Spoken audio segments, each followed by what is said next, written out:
순차 검색을 먼저 공부하겠습니다. 순차 검색은 리스트 전체를 앞에서부터 차례로 다 뒤져보는 검색 방법입니다. 키가 리스트에 있는지 없는지 존재 유무만 알려주는 객관식 OX 문제로 단순화하여 먼저 풀어보겠습니다.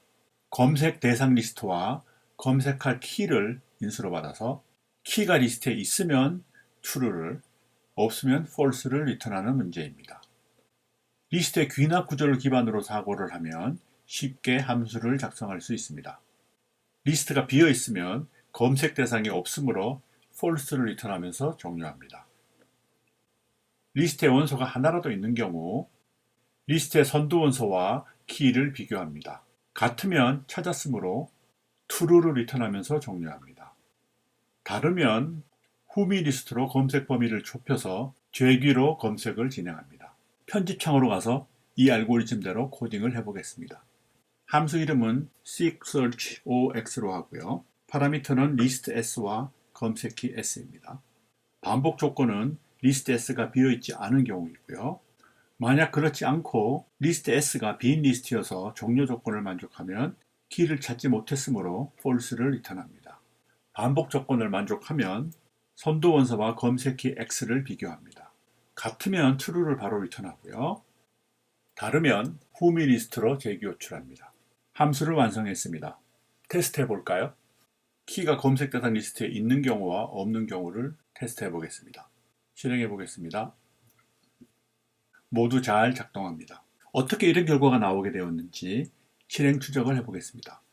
3542 리스트와 검색키 4로 함수를 호출하면 선두 원소 3과 검색키 4는 다르니 후미 리스트인 542를 재기 호출합니다.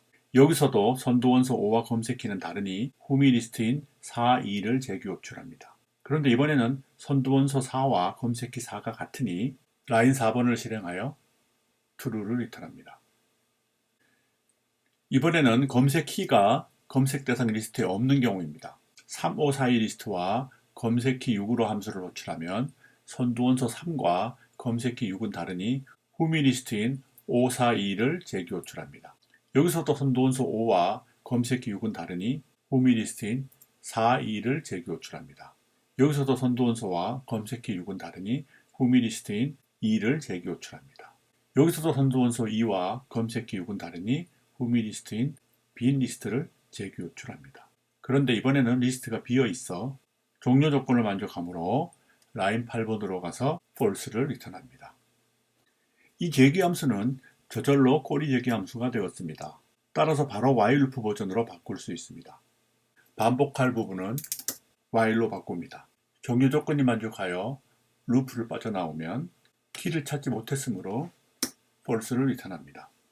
검색 대상이 남아있는 경우 선두 원소가 키와 같으면 찾았으므로 true를 리턴하고 그렇지 않으면 후미 리스트로 검색 대상 s를 좁혀서 검색을 반복합니다. while loop로 함수 작성을 완료했습니다. 테스트 해보겠습니다. 잘 작동합니다. 그런데 여기서 list s는 시퀀스이고 시퀀스를 하나씩 차례로 검사하는 셈이므로 for loop로도 작성할 수 있습니다. for loop를 사용하여 s의 키를 하나씩 검사하기 위해서는 이와 같이 for loop를 사용하여 list s의 키를 하나씩 검사합니다. 키가 검색키 x와 같으면 찾았으므로 바로 true를 리턴하고 전체를 다 뒤져도 같은 키가 없으면 false를 리턴합니다. 재기함수 버전과 while loop 버전과는 달리 반복하는 과정에서 매번 후미 리스트를 잘라내는 수고를 하지 않아도 되어 프로그램이 훨씬 간결해졌습니다.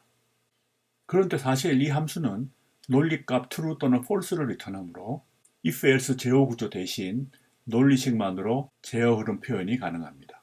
이 함수가 true를 리턴하려면 일단 검색 대상 리스트 s가 비어있지 않아야 하고 선두 원소와 검색키와 같던지 아니면 후미 리스트에 검색키가 있어서 재기 호출의 결과가 true가 되는지 하면 됩니다. 실행해 보겠습니다. 잘 작동하죠. 이와 같이 함수의 리턴 값이 논리 값인 경우에는 논리식으로 제어 구조를 대체할 수 있습니다. 이번에는 검색 키의 존재 유무만 아는데 그치지 않고 검색 키의 위치까지 알려주는 주관식 문제로 검색 문제를 확장해 보겠습니다. 이 문제에서는 찾은 검색 키의 위치 인덱스를 리턴해야 합니다.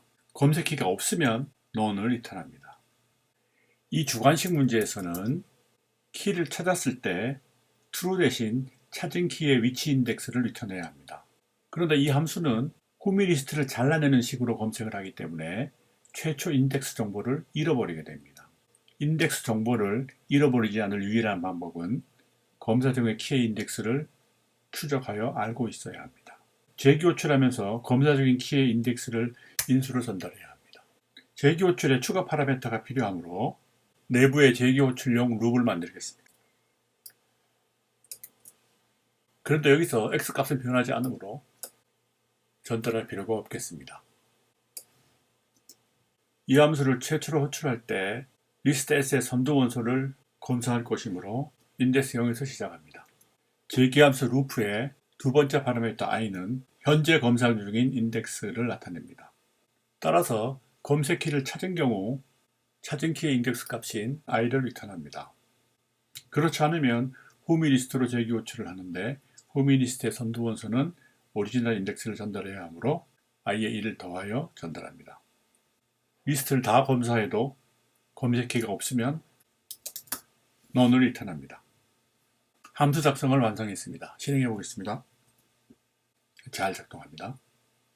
그런데 잘 관찰해 보면 검사할 키의 인덱스를 항상 알고 있으므로 굳이 리스트를 잘라가며 검색할 이유가 없어졌습니다.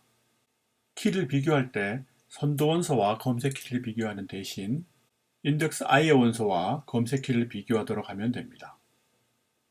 그러면 이제 리스트를 자르지 않아도 되므로 s를 loop 함수의 인수로 전달할 필요도 없어졌습니다.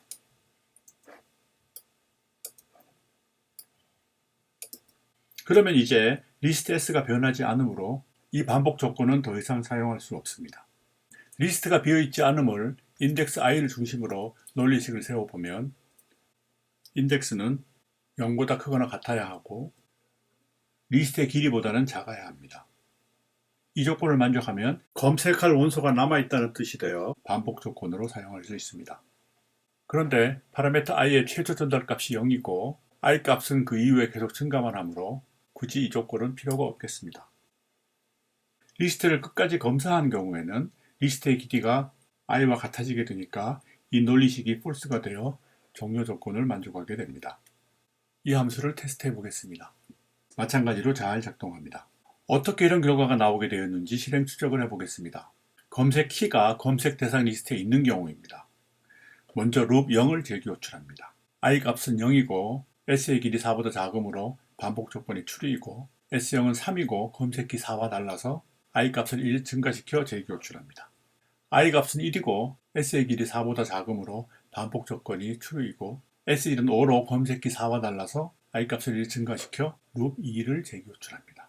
i 값은 2이고 s의 길이 4보다 작으므로 반복 조건이 true인데 s2는 4로 이번엔 검색키 4와 같으므로 i 값인 2를 리턴합니다.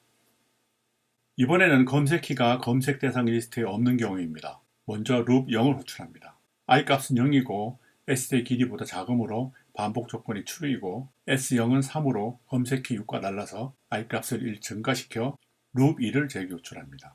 i 값은 1이고 s의 길이보다 작으므로 반복 조건이 true이고 s1은 5로 검색키 6과 달라서 i 값을 1 증가시켜 loop 2를 재기 호출합니다.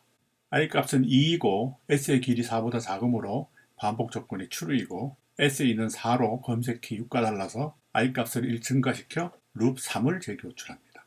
i 값은 3이고 s의 길이 4보다 작으므로 반복 조건이 여전히 true이고 s3은 2로 검색키 6과 달라서 i 값을 1 증가시켜 loop 4를 재기 호출합니다. 드디어 i 값은 4가 되어 s의 길이 4보다 작지 않으므로 반복 조건이 false가 되어 종료 조건을 만족하여 none을 리턴합니다. 이 재기 함수도 꼬리 재기 함수이므로 바로 while loop 버전으로 바꿀 수 있습니다. 첫 호출에서 파라미터 i에 0이 전달되므로 i 변수를 0으로 지정하고요. 재기 호출은 없애고요. 반복할 부분은 while로 바꾸고요. 그리고 재기 호출하면서 i 값은 1 증가되므로 i 변수 값을 1 증가시키고요. 종료 조건이 만족하여 루프를 빠져나오는 경우에 none을 리턴하도록 하면 while loop 함수 버전이 완성됩니다. 테스트해보면 잘 작동합니다. 그런데 여기서도 리스트 S는 시퀀스의 일종이므로 for loop로 작성할 수도 있습니다. 변수 i의 값은 0에서 시작하여 리스트 길이보다 1 작은 수가 될 때까지 반복을 하므로 이를 포문으로 작성하기 위해서는 0부터 리스트 길이보다 1 작은 정수 범위를 만들면 되겠습니다. 그렇게 되면 i 값은 추적할 필요가 없겠고요.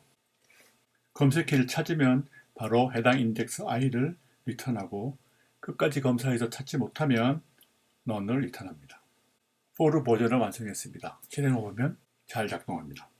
같은 실행 의미를 가진 코드를 상이한 제어 구조로 다르게 표현하여 구현할 수 있음을 보았습니다. 어떤 제어 구조가 가장 좋은지 획일적으로 단정하기는 쉽지 않습니다. 알고리즘에 따라 사용하는 데이터 구조에 따라 평가 기준이 달라질 수 있기 때문입니다. 문제풀이와 코딩 경험을 통해서 가장 효율적이고 적합한 제어 구조를 선택할 수 있는 노하우를 쌓아야 할 것입니다.